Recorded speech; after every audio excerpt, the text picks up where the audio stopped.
If you're thinking about buying a home today, there's welcome news.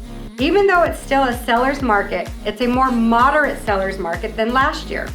And the days of feeling like you may need to waive contingencies or pay drastically over asking price to get your offer considered may be coming to a close. Today, you should have less competition and more negotiating power as a buyer. That's because the intensity of buyer demand and bidding wars is easing this year. So if bidding wars were your biggest factor that had you sitting on the sidelines, I'm Jen with RE/MAX Champions Ontario, and here are 2 trends that may be just what you need to re-enter the market.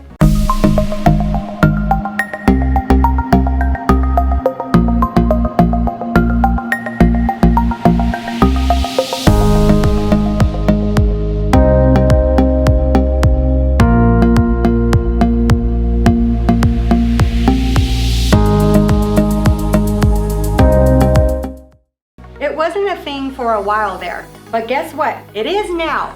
This is the return of the contingencies. Over the last 2 years, more buyers were willing to skip important steps in the home buying process, like the appraisal or the inspection, to try to win a bidding war. But now, fewer people are waiving the inspection and appraisal.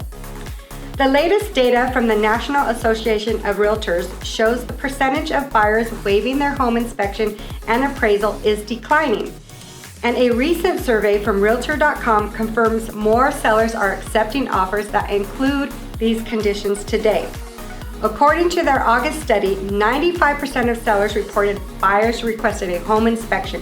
67% of sellers negotiated on repairs as a result of the inspection findings. This goes to show buyers are more able to include these conditions in their offers today and negotiate as needed on the outcome of the inspection. We all know there are costs associated with closing on a home. Sellers now are more willing to help with the closing costs to get the deal done. Generally, closing costs range between 2% and 5% of the purchase for the home. Before the pandemic, it was a common negotiation tactic for sellers to cover some of the buyer's closing costs to sweeten the deal. This didn't happen as much during the peak buyer frenzy over the past 2 years. Today, as the market shifts and demand slows, data from Realtor.com suggests this is making a comeback. A recent article shows 32% of sellers paid some or all of the buyer's closing costs. This may be a negotiation tool you'll see as you go to purchase a home. Just keep in mind, limits on closing cost credits are set by your lender and can vary by state and loan type. Work closely with your loan advisor to understand how much a seller can contribute to closing costs in your area. Regardless of the extremely competitive housing market of the past several years, today's data suggests negotiations are starting to make a comeback on the table. This is good news if you're planning to enter the housing market. If you have any questions, let me know down in the comments and I'll be sure to address them. Don't forget to like and subscribe to my channel. I'll be posting more content like this every week. Thanks, guys!